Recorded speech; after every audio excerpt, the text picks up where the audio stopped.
Boa noite, graça e paz a todos. Vim aqui hoje simplesmente fazer aqui as últimas pontuações do livro, terminei de ler ele hoje.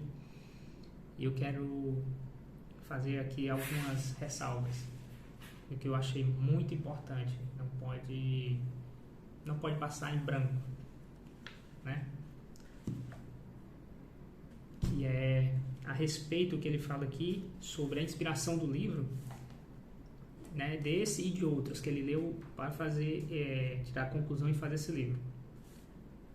Aqui como ele fala, este livro é um produto da leitura de muitos clássicos sobre a relação entre a vida intelectual e o poder político, a começar pelo magistral Hitler e os Alemães, de Eric Wegelin.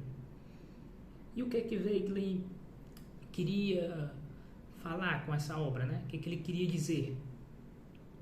O objetivo era explicar aos seus jovens alunos que não haviam vivido a experiência do nazismo como fora possível a chegada de uma figura como Hitler ao poder na Alemanha, ou em outras palavras, o que houvera de corrompido a sociedade alemã na época, para que tivesse permitido representar por aquele homem e os seus atletas. A gente olhando para o cenário político do Brasil aqui de 20 anos para cá, né? De 2000 para cá, a gente pergunta, como é que a gente deixou ser governado por um ladrão, né? É uma coisa a se pensar. É da mesma forma, através da corrupção moral, intelectual e espiritual, não tem outra. Vamos lá. Essa que eu queria ressaltar, e é um ótimo livro, hein? Esse do Eric Wegelin.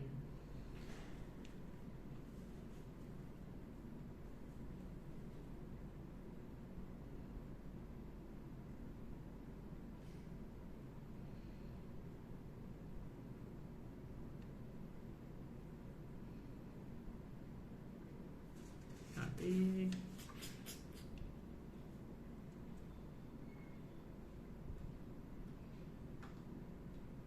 Sim, esse aqui é um caso muito interessante também.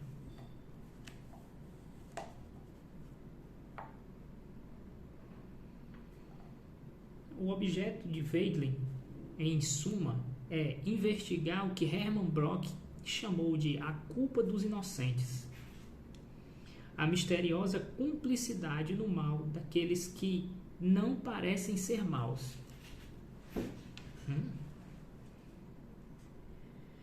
Vamos lá.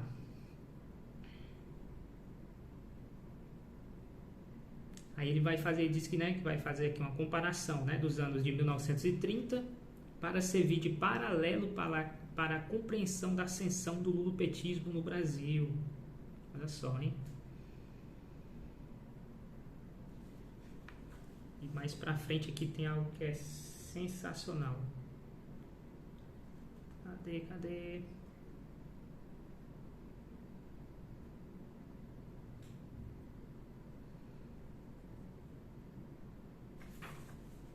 Pronto, é aqui que eu quero chegar e já vou passar para o resumão do livro aqui.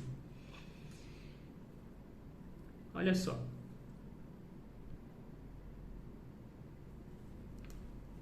O fato é que, confundido malícia com inteligência, tapinha nas costas e gesto de benevolência, os brasileiros foram seduzidos, uns por carência material, outras por carência espiritual e outros ainda por oportunismo.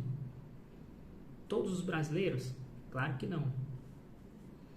Olha só, ninguém menos que o próprio Lula reconheceu essa sua identificação parcial com Hitler. Eita! Palavras do Lula. O Hitler, mesmo errado, tinha aquilo que eu admiro num homem: o fogo de propor a fazer alguma coisa e tentar fazer.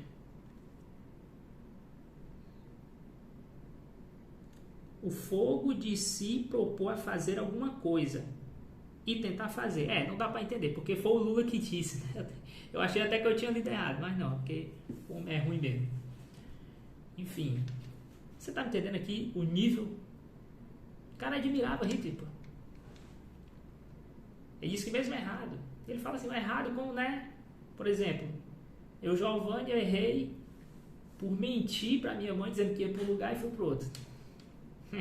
É mais ou menos essa comparação, né? Então ele usa um eufemismo aqui do mais alto grau. Ou seja, é bizarro. E tá correndo o risco, né, de voltar aí. Eita, Lele. Pronto, era isso, minha gente, que eu queria falar aqui até essa metade aqui do vídeo, mais ou menos já 6 minutos. E eu quero falar uma coisa aqui pra vocês do final do livro. Sensacional o final do livro. Olha só. Vamos antes.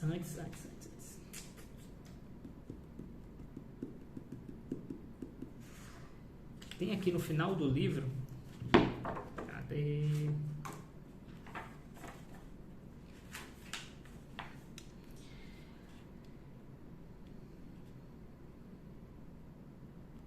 Pronto. A conclusão. A conclusão. O homem que arrastava tijolos com o pênis e a mulher, cachorro e outras histórias fabulosas da Universidade Brasileira. Minha gente, isso aqui eu não vou falar nada. Só pelo título que você já vê as histórias escabrosas que tem das universidades públicas brasileiras. Para você ver o nível. Só pelo o título aqui você já vê que vai vir muita história bizarra, hein? Muita história bizarra. São mais ou menos aí umas 40 páginas só de casos esdrúxulos de dentro das universidades brasileiras públicas, né? É um negócio bizarro. E vocês vão rir muito, porque parecem coisas loucas, utópicas assim, mas que você não acredita que isso aconteceu. Pois é, aconteceu. E o Fábio Gordon vai falar aqui pra vocês, narrando, né? É um negócio bizarro. Aí que condiz aqui, né, com o que eu vou falar aqui pra vocês no final do livro. Abro aspas aqui pro Fábio Gordon. Os pais que outra hora lamentavam perder os filhos para as drogas e as más companhias, agora os perdem para a universidade.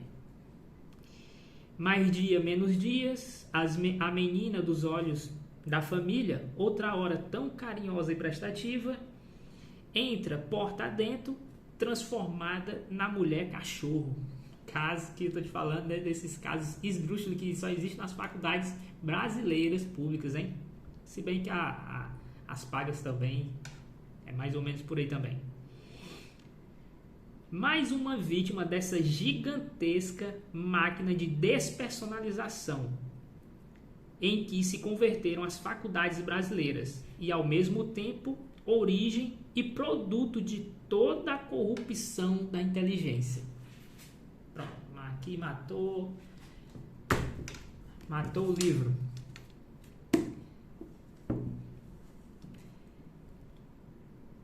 Toda essa,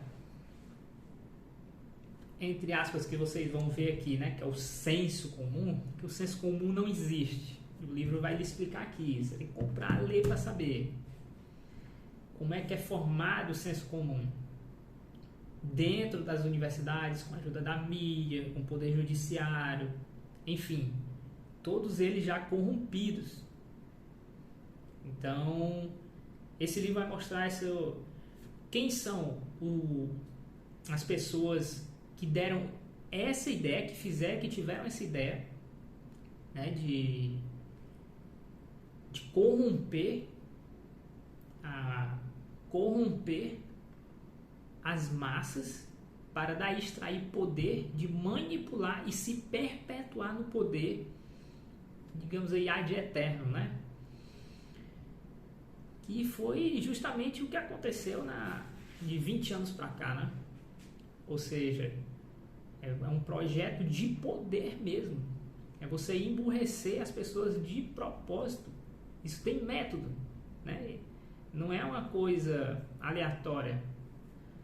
Por que nas faculdades tem a mulher cachorro e o cara que arrasta, né, um tijolo com o pênis, mesmo? É um negócio assim bizarro. Isso é feito de propósito, minha gente. Vocês vão ver aqui no livro, eu sei que é bizarro, mas compre um livro, esse livro aqui é baratinho, R$25. Compre aí na Amazon, né? Chega no outro dia.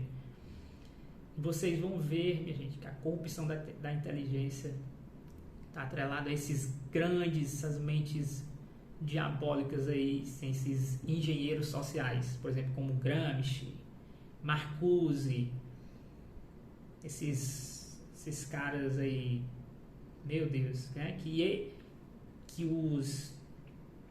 os professores dessas universidades, meu Deus, totalmente influenciados por esses caras, né? Marx, né? Hegel, toda essa nata aí sem futuro que influenciou muito e influencia até hoje o pensamento da ralé, que eu digo, né? Você defender Marx, Marcuse, Hegel, esses Gramsci, é uma ralé. Na verdade, eu não chamo nenhum cara desse de intelectual, porque não tem como. Então, você entrar na faculdade hoje, muito cuidado. Você tem que entrar com uma base cristã muito sólida, principalmente se for faculdades aí, filosofia, pedagogia, psicologia. Meu irmão, não foi um curso acadêmico, como eu posso dizer, de exatas, né? Uma coisa mais técnica. Se prepara, meu. Vai vir uma enxurrada de, digamos assim, de técnicas de corrupção intelectual para cima de você. Se você não tiver uma base cristã muito forte, você vai ceder, você vai cair, você vai se transformar aqui numa mulher cachorro ou no cara que arrasta o tijolo com o pênis. No mínimo. Tá entendendo? É bizarro, minha gente. Não é brincadeira. Vocês vão ver essas histórias aqui no livro, vocês vão rir muito aqui no final. E falando, né, desses casos dentro aqui das universidades, que é um negócio assim, aterrador. E que é esdrúxulo ao mesmo tempo, por isso é que você ri, tá entendendo? E é isso, pessoal. Um livro excepcional que diz quem são os idealizadores, como difundiram a ideia, quem foi influenciado por esses pensadores, que são engenheiros sociais, como que eles ativam a ideia e manuseiam a ideia em massa, e como essas pessoas que são a massa proliferam essas ideias. Essa é mais ou menos a sistemática do livro. É o resumão. É mais ou menos isso. Ou seja, se você quer entender o pensamento... Aliás, para você entender tudo o que está acontecendo no Brasil e que, né, daqui para frente, meu irmão, eu acredito que é só degradação. Eu acredito que não vai melhorar, vai piorar bastante, muito, muito, muito. Mas enfim, para você entender isso, você tem que passar por esse livro aqui. Você tem que passar por esse livro. E outra dica, você tem que ler do professor Olavo de Carvalho, deixa eu ver aqui, O Jardim das Aflições, Nova Era e a Revolução Cultural e O Imbecil Coletivo. Ou seja, Imbecil Coletivo, Nova Era, Revolução Cultural e Jardim das Aflições. Você lendo esses 3 livros aqui, ele dá um negócio muito mais aprofundado do que o do Flávio Gordon. É um pouquinho mais complicado o Jardim das Aflições. Mas você lendo esses 4 livros que eu falei, 3 do professor Olavo e esse do Flávio Gordon, você já vai entender por que tem gente aí votando um candidato que é cristão, né? A pessoa se diz cristã e vota no Lula. Ou simplesmente volta no menos pior, né? Porque é o que sobrou pro brasileiro eternamente, né? A gente sempre volta no menos pior. Parece que a gente tá fadado a isso. É um negócio que só tem como mudar, ó, através disso aqui. Essa história de o Brasil, a solução pro Brasil é educação. Essa educação aí, da mulher cachorro, vocês vão ver aqui. Não, essa daí eu não quero não, essa eu tô dispensando. Então, minha gente, vamos se autoeducar. Aí sim, aí tem como você proteger sua família, todos que estão à sua volta, despertar a inteligência das pessoas. As pessoas às vezes querem ler o livro, mas não sabem, querem ler o romance, mas não sabem uma dica de livro, meu. Entendendo? Às vezes tem uma pessoa aqui do seu lado, uma tremenda leitora, mas que ela não sabe que ela é uma leitora. Então, como assim, Giovanni? Se a pessoa é leitora, a pessoa não sabe. Eu também não era. Eu simplesmente conheci o professor Olavo, então, poxa, é isso aqui que eu quero. Ou seja, eu já tinha esse gosto pela leitura, mas eu lia muita porcaria. Entendeu? Eu lia muita porcaria. Então, assim, falta isso, falta você ter conhecimento para você repassar esse conhecimento para o máximo de pessoas possíveis. Só assim a gente vai conseguir mudar essa parte, tentar salvar, né, a área intelectual do Brasil, a alta cultura. Senão, meu irmão, é ladeira abaixo. Ok? Fiquem com Deus e até a próxima.